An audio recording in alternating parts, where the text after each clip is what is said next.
Sunday, May 1st. Happy May. And I was going to take you guys along on this incredible journey of my honeydew list today on a Sunday. I've got a lot to do today, and I'm going to show you guys some really cool, quick tricks to make a trellis for any kind of bean, any kind of runner plant like a vine. And I think it's something new. I don't know if any YouTubers ever done this, but I'm going to do this, or attempt to do this. I got to put up a chin-up bar in my son's room. Big variety of stuff today. Come along with me as I do it. All right, let's look at what our tools are going to be for today for the trellis project, at least. We've got this 12 gauge galvanized wire. Got this at Home Depot, and it's galvanized. It's not cheap wire. It's, you know, it won't rust that fast, at least. I've got 3-inch star drive screws that are rated for the outdoors, exterior screws. You know, they're redwood color, and they're 3-inch. That's what I need for my project. Comes with a tip. That's nice, but I got my own. And a level, we may not even need that. I'm gonna show you a trick, and a drill. And yeah. All right, guys, so we're out at the garden here. You know where this is, all the millions of fans out there that watch this channel, where the aloe plant is. And right in this area right here is where we want the green beans. And then on this side of the aloe and Mr. Gnome, we're gonna put some peas. So we're gonna make 2 trellises today. And I'm gonna start right where the drill and screws are and show you how that's done.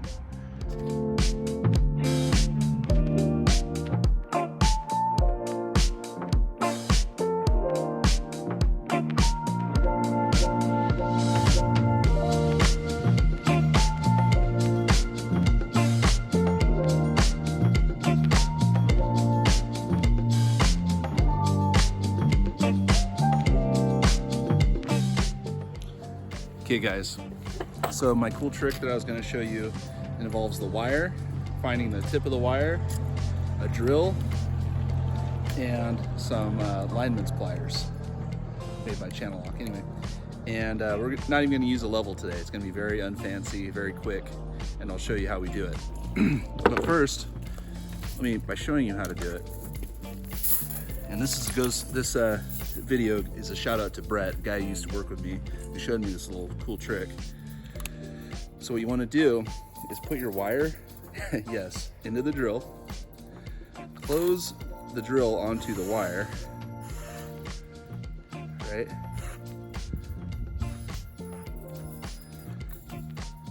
And from there you straighten it. But first we got to connect it to the screw. Okay, we're going to connect this into the screw, but I'm going to tell you the other end, at whichever length we desire, we're going to put this wire into the drill, and I'll show you all this in high speed.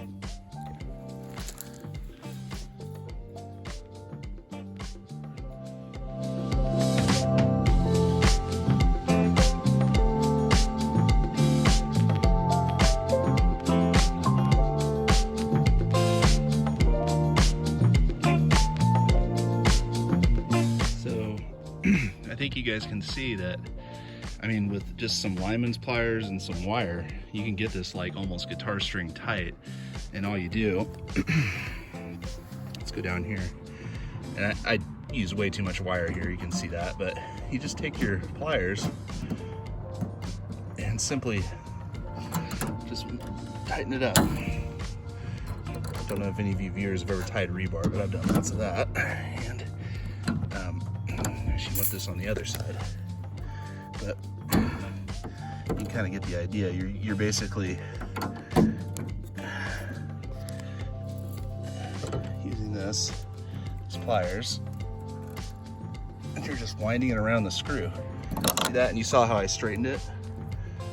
And you can see it works darn well. You're just unwinding, you're unspooling the wire. It's very straight, very tight. Plenty tight for runner beans. It's not quite guitar string tight, but anyway. All right guys, so you can see our simple, straight-ish wires are put up. Really helps to unravel the wire using a power drill. And you can see the tension you put on the wire works so good. It's like a guitar. You could really, you could actually bend your fence rails, which I kind of did. Oh well, just so don't tighten them too tight. But I made another little whoopsie doodle. Hope hopefully the shadow, you can see these, we had some volunteer tomatoes come up that don't look so good now, but I can guarantee, almost guarantee they'll probably grow. My wife, she wanted me to put the trellis over there where the yellow jacket trap is, but that's where the tomatoes are gonna go now because I'm not gonna do all this. And so, whoops, but she's okay with it. It'll be fine. I think this is a better spot for beans and for the peas over here anyway. And we have tomatoes here, so we're just gonna have, you know, yeah, I guess it would have been a nice theme to have tomatoes in one spot, but well, they'll be okay. And I'm gonna water them in with a little 511, so these guys will look a lot better. Anyway, all right, let's get started. We're at the hardware store here, getting some lag screws for my son's project here. And we're gonna go through, let's see, 5/8 of sheetrock, plus we're gonna go into the stud. So I think 3-inch, and the holes are about 3/8, so this should work. And some washers to go on the lags. 3/8 should do it. Oop, there we go. On second thought, 3.5-inch lags. Those will be better. Yeah. All right, so I'm in my son's room, and you see these holes that we got right here. This horrible looking stuff. Well, that was me trying to mount a chin-up bar, and so what I'm gonna do with this measuring tape is measure this area, and I'll show you the problem and the solution. All right, everyone. So this is the chin-up bar I was going to put up in his room because he's a beast, and he wants to turn into an even bigger beast. So these are 3/8 holes right here, and they give you this mounting, these hollow wall anchors. So this is a lesson, YouTubers, YouTube people, YouTube watchers of my channel. Never, ever, ever, ever, ever trust wall anchors that are given to you with a piece of equipment. You can get good hollow wall anchors, but this is supposed to support a human being, and so I'm just gonna lag into a board. So I'm not gonna depend on, you know, lagging in, you know, I'm lagging into a board basically. And the boards I got, I'm just gonna show you over here, are these two fence boards that I'm gonna smush together. And this is a little bit over 1 inch. It's like, I don't know what, like 1.5 inches or so, something like that. And then I'm gonna mount these into the wall with screws, as you'll see. And then the chin-up bar is I'm gonna pre-drill holes, and that's the lags are gonna be for that. So yeah, it's gonna be a lot better, a lot sturdier. It'll actually support weight. You'll see how that happens. All right, guys. So yeah, so I got it. The area that I need to cover where those ugly holes are in the sheetrock, it's 41 inches from the end to there. And what I did is I just tacked the two boards together with some of these interior screws I had laying around. They're the exact right size, and I had them. And you may be asking yourself, like, hey buddy, why didn't you use like a solid, like, I don't know, a 2x12?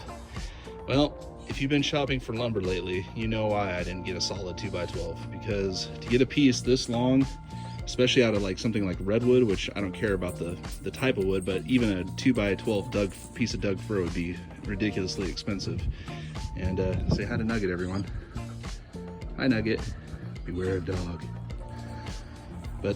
And then I'm gonna get the holes here for the pull-up bar, and we'll mount it. All right, with my son's help. All right, so now we're gonna find out where the studs are, and we're gonna mark them using, we're gonna find them using a stud finder, and really find them using a poking device. It's got there's a little level on here, but who cares about that? It's got a little needle on it that goes through 5/8 sheetrock. It came with our mounting kit for our TV, and I'm gonna mark it. I've already got a straight line right here, and I'm gonna use a carpenter square to kind of mark where their studs are so I can screw it into the wall. All right guys, so we got the pull-up bar up, and my son get on a little step ladder, hold up, you know what you saw what we did before. I marked the lines up here so I knew exactly where the studs were, and I put some those big 3-inch screws right here. So basically this thing's being held up by 6 3-inch screws, and then I did went overkill on the lags. Didn't need to because the sheetrock's not holding it up. But now this thing can support my weight. I'm hanging on this right now. So anyway, should be pretty fun. Nathan, you want to do a pull-up and show them how good it works? Oh, Nathan, come here. I think you could jump up and get it. Remember? Oh yeah, good. I'm gonna try. Show me how you can do a pull-up. Go, Nathan. Yeah, beast it. Oh yeah. Whoa. Yeah. Do not trust hollow anchor mounts that a company gives you.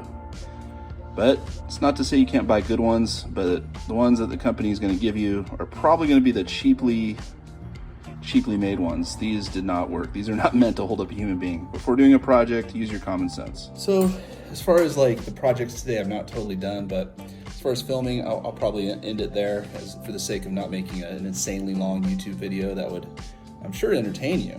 But hopefully you guys learned some tips and techniques and lessons that I've learned.